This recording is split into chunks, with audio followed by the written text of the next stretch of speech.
2,000 years. Long before the first fiber optic cable was ever laid, the Roman Empire was already online. It was a web of data connecting 3 continents, moving faster than the very wind itself. Now, we begin our journey in the heart of the Roman Forum. Today, you see, it is a graveyard of sun-bleached marble and skeletal pillars, where the only sound is the whistle of the wind through the ruins. But look closer.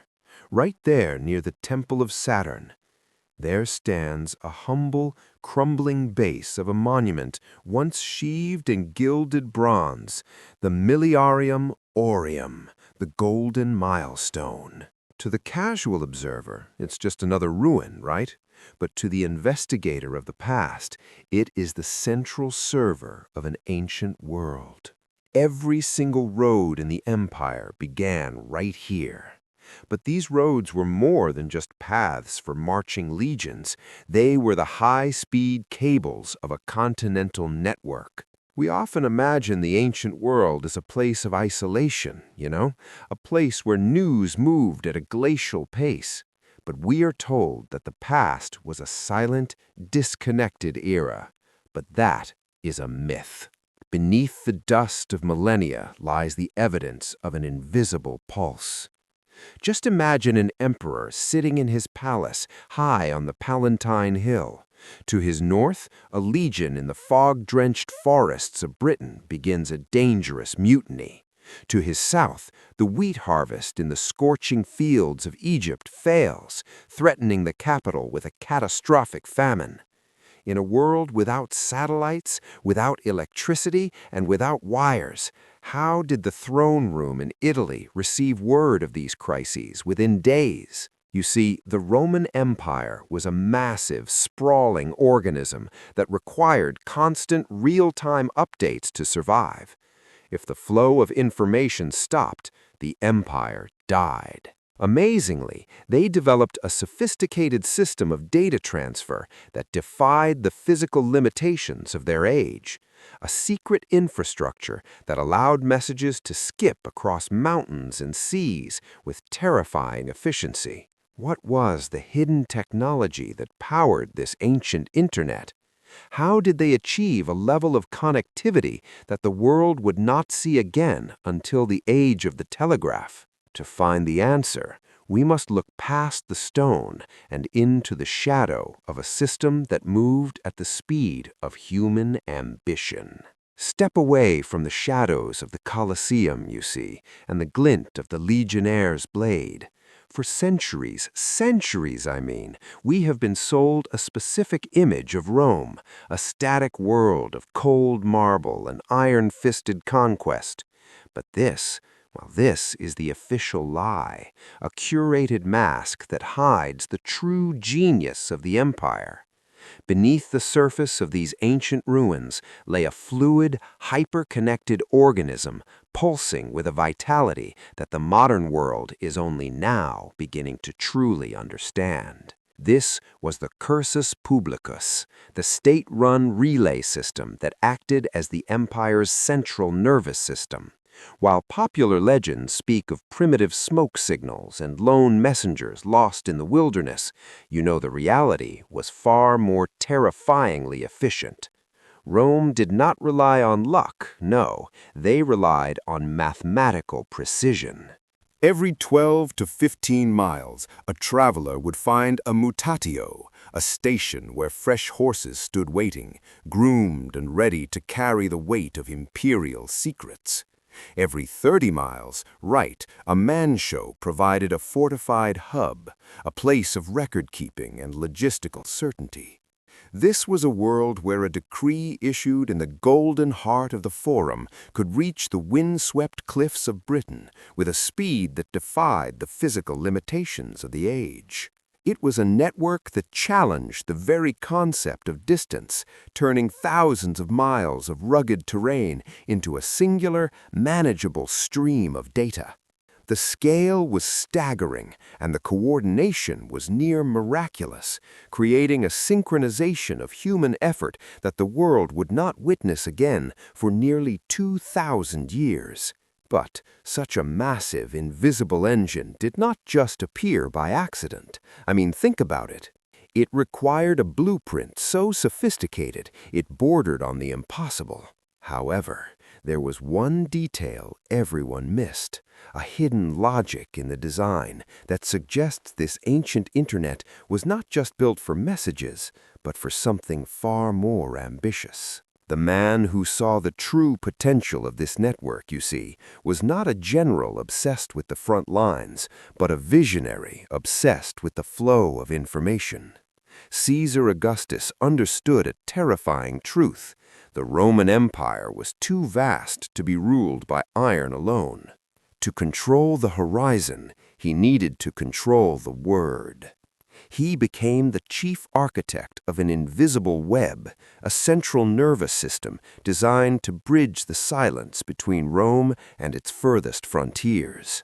At the heart of this system were the speculatores. They were the elite, the shadowy ghosts of the Roman road, right? These were not your average messengers.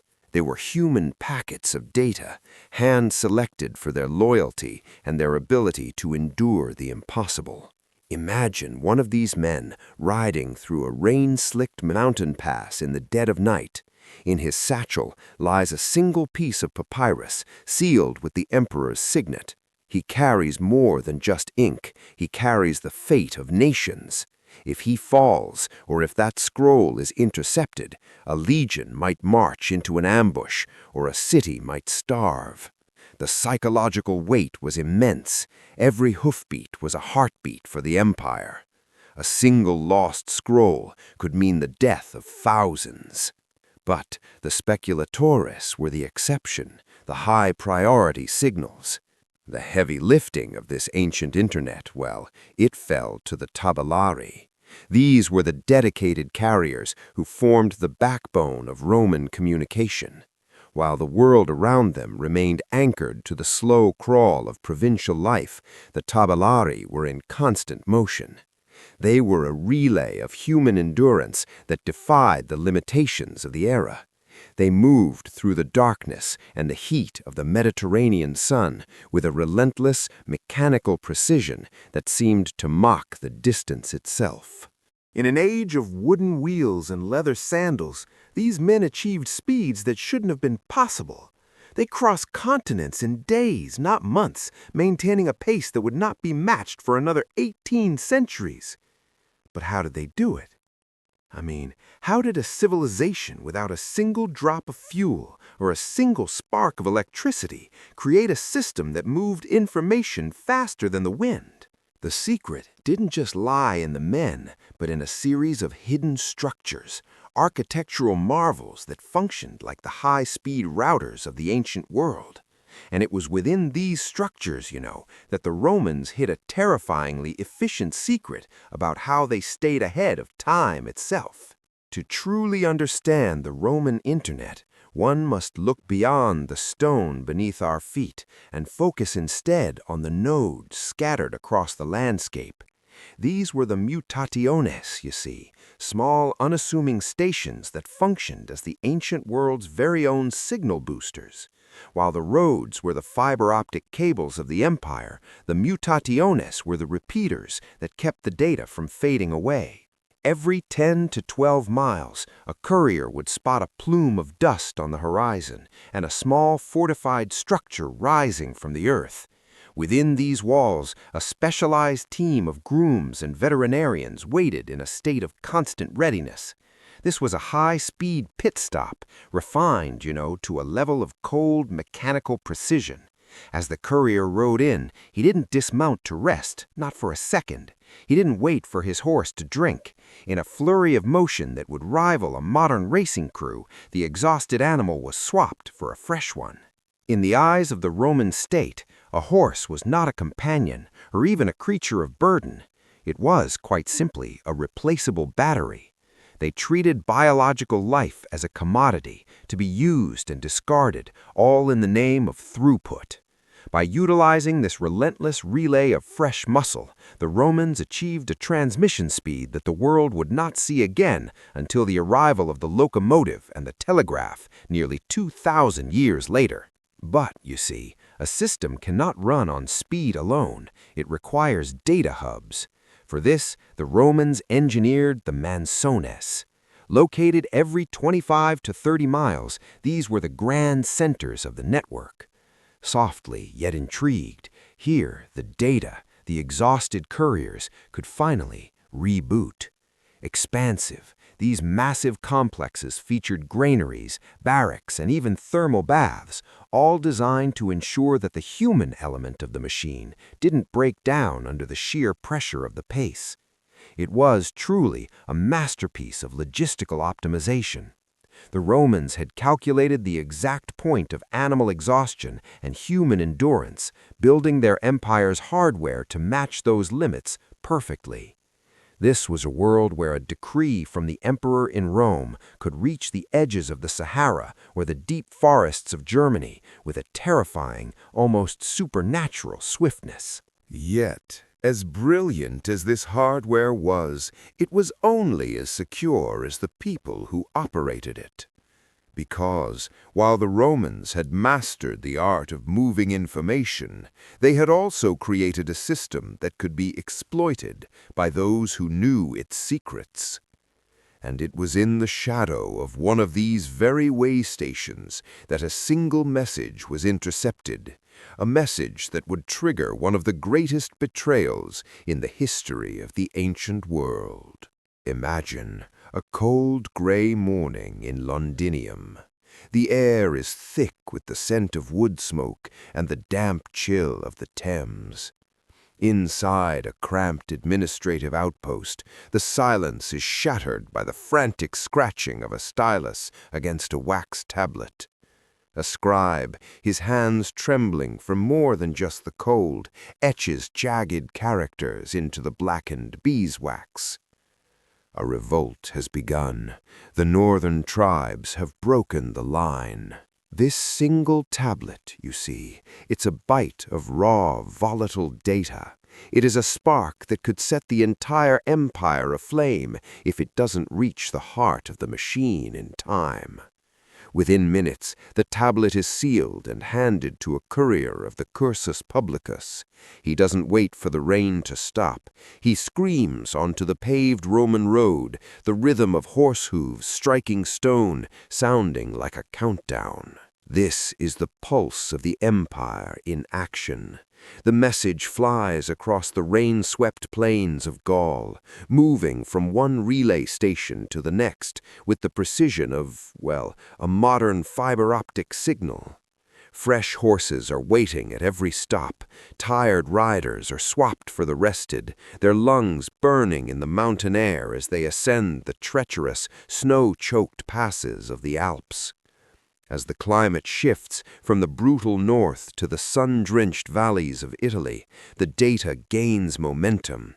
It enters the Via Flaminia, a stone artery leading directly into the throat of the world.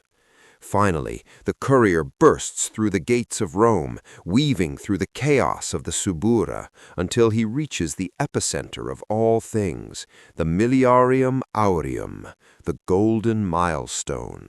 Standing in the heart of the Roman Forum, this gilded bronze monument was the literal server of the ancient world. It was the 0 point from which all distances were measured and where every thread of the imperial network converged. Here, you see, the frantic report from Londinium is processed, decrypted by the emperor's secretaries, and transformed into a command. Within the hour, the data is redistributed. New tablets are etched, new couriers are dispatched, and the counterstrike is launched. From this single marble plaza, the pulse of Rome traveled outward, reaching the frontiers of the East and the deserts of Africa with a speed that defied the limitations of the age.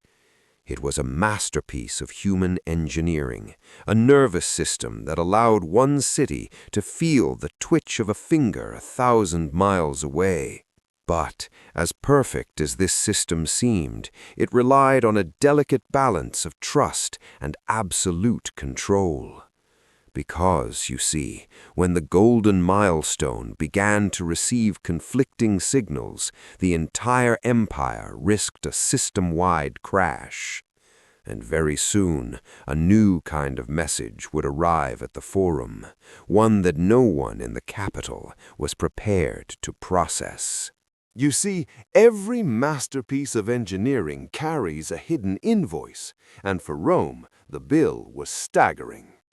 This ancient internet was not fueled by electricity, but by the sweat and desperation of the provinces. The cursus publicus, the imperial postal service, it was a predatory machine, right? Local farmers and villagers were legally bound to provide fresh horses, fodder, and luxury lodgings for any official carrying a bronze diploma. For a small town on the road to Byzantium, the arrival of a high-speed messenger wasn't a sign of progress, it was a financial catastrophe that could empty their granaries in a single night. But the cost wasn't just measured in silver and grain, you know? It was measured in truth. In a system where information equals power, the stream eventually becomes poisoned. History whispers of forged edicts and intercepted scrolls, where a single scratched-out name could elevate a tyrant or condemn an innocent governor to the sword.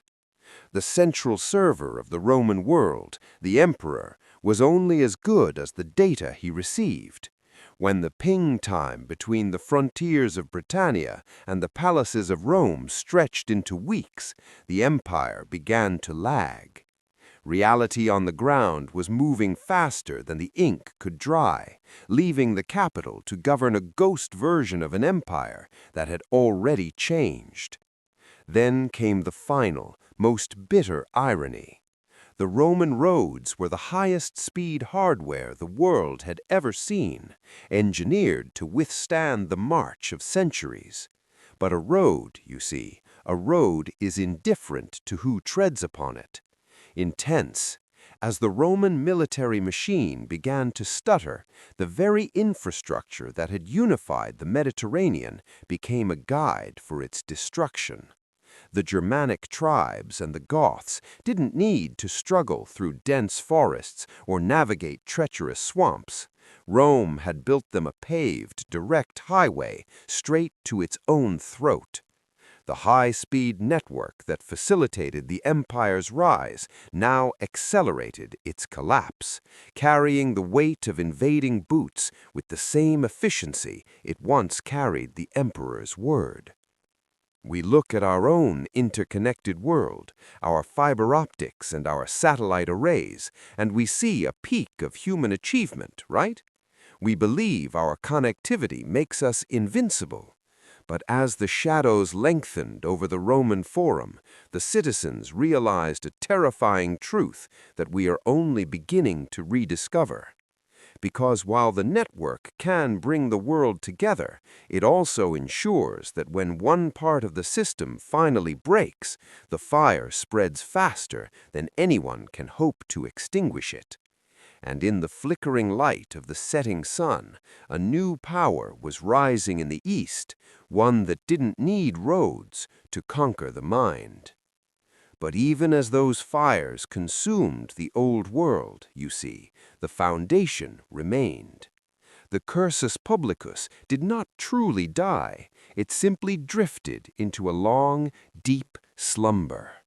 The great Roman internet, once a buzzing highway of imperial decrees and frantic intelligence, it became a ghost, a skeletal frame waiting for a future it could not yet imagine.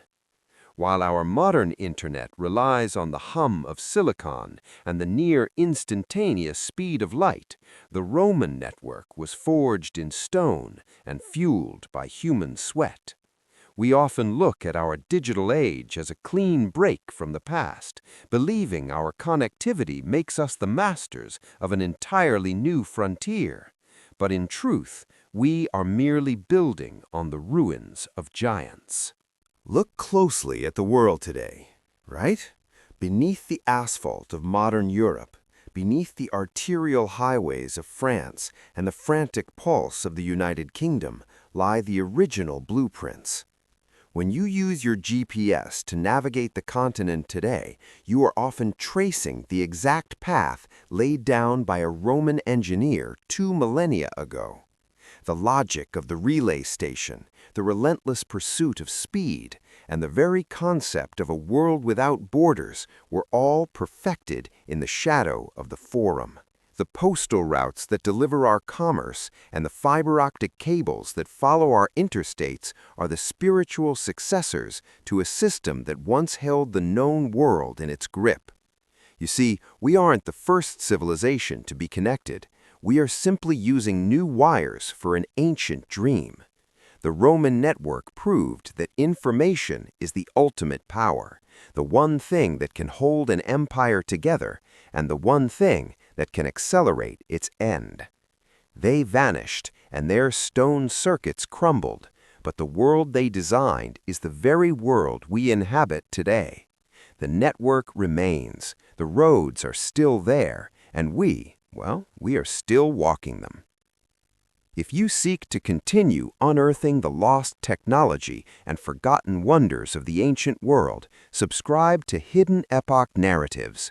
The past is never truly gone, it is just waiting to be rediscovered.